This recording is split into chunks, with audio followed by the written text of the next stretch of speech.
زاویار کو یہی لگتا ہے کہ در نایاب خالی ہاتھ گھر سے بھاگی ہے کیونکہ وہ اپنا موبائل بھی یہیں چھوڑ گئی ہے، صرف حیدر کو لے کے گھر سے گئی ہے۔ اس لیے وہ سوچنے پہ مجبور ہو جاتا ہے کہ کہیں جنید ٹھیک تو نہیں کہہ رہا۔ جانے انجانے میں ہم نے در نایاب کے ساتھ لگتا ہے بہت زیادتیاں کر دی ہیں، آخر ایک ماں اپنے بچے سے جدا کیسے رہ سکتی ہے؟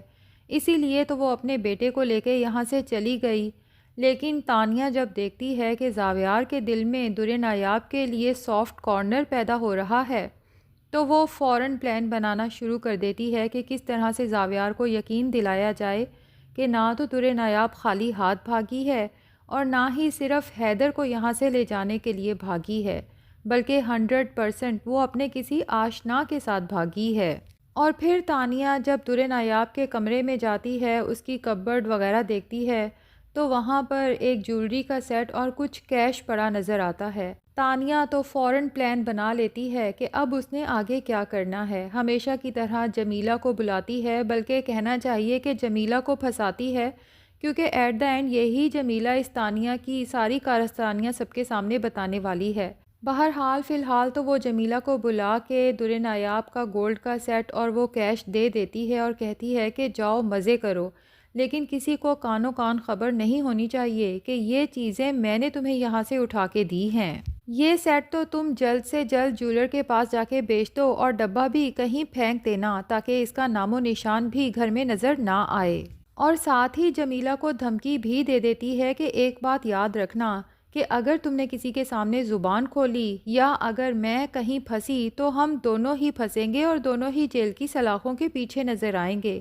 جمیلہ تو کافی ڈر بھی جاتی ہے، لیکن ظاہر ہے کہ غریب انسان کے دل میں لالچ بھی ہوتی ہے، اس لیے فوراً ہی جیولری اور کیش اپنے دوپٹے میں چھپا لیتی ہے۔ دوسری طرف یہ زاویار جس نے ابھی تک تو اپنی کپبورڈ چیک نہیں کی تھی، لیکن اب جیسے ہی تانیہ نے سب چیزیں اٹھا کے جمیلہ کو دے دی ہیں تو اب اس کے پیرنٹس بھی آ جاتے ہیں اسے یہ کہنے کے لیے کہ ایک دفعہ اپنی کپبورڈ چیک کرو، اور زاویار بھی فٹافٹ اپنی کپبورڈ کی تلاشی لیتا ہے اور دیکھتا ہے کہ کپبورڈ میں ایک گولڈ کا سیٹ پڑا تھا اور کچھ کیش، وہ دونوں چیزیں یہاں سے غائب ہیں۔ تو نگار بیگم کو تو موقع مل جاتا ہے زاویار کی نظروں سے در نایاب کو گرانے کا، اور اسے کہتی ہے کہ تم تو کہہ رہے تھے کہ وہ خالی ہاتھ گئی ہے، وہ صرف اپنا موبائل یہاں چھوڑ کے گئی ہے، وہ بھی اس لیے تاکہ اس کے موبائل سے ہم اسے ٹریس نہ کر سکیں۔ بظاہر ہم اسے بہت معصوم سمجھتے تھے، لیکن اب دیکھ لو کہ وہ کس قدر چالاک لڑکی ہے، اور مجھے تو تانیہ کی بات اب سچ لگنے لگی ہے۔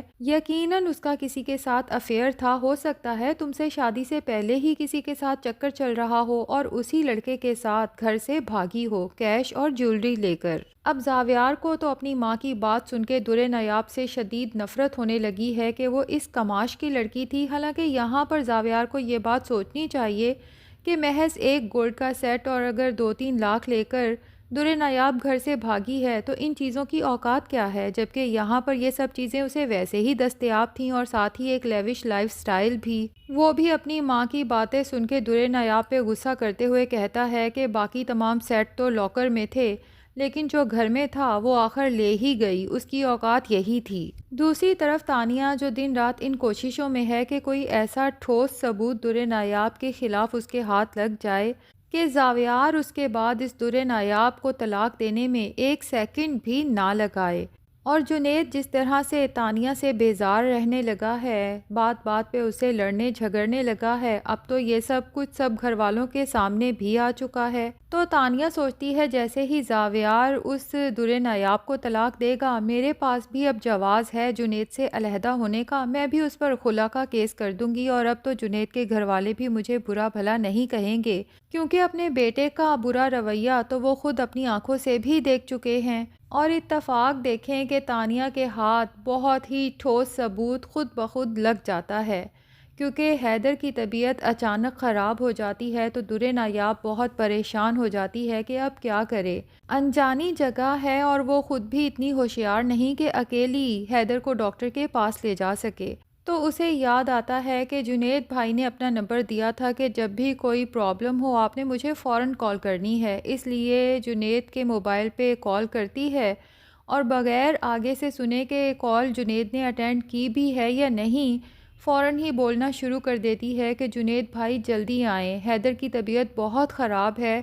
مجھے ڈر ہے کہ حیدر کو کچھ ہو نہ جائے۔ اب اتفاق سے جنید کا موبائل تو روم میں تھا جبکہ وہ وہاں پر موجود نہیں تھا۔ تانیہ جب دیکھتی ہے کہ جنید کے موبائل پہ کسی ان نون نمبر سے کال آ رہی ہے تو کیوریوسٹی میں فون اٹینڈ کر لیتی ہے اور خاموش رہتی ہے۔ در نایاب تو بولتی ہی چلی جاتی ہے اور تانیہ کے چہرے پہ مسکراہٹ پھیل جاتی ہے کہ واہ، خود بخود کنواں چل کے پیاسے کے پاس آ گیا، مجھے ہاتھ پاؤں بھی نہیں مارنے پڑے اور اس در نایاب اور جنید کے خلاف تو میرے پاس ایسا ٹھوس ثبوت لگ گیا ہے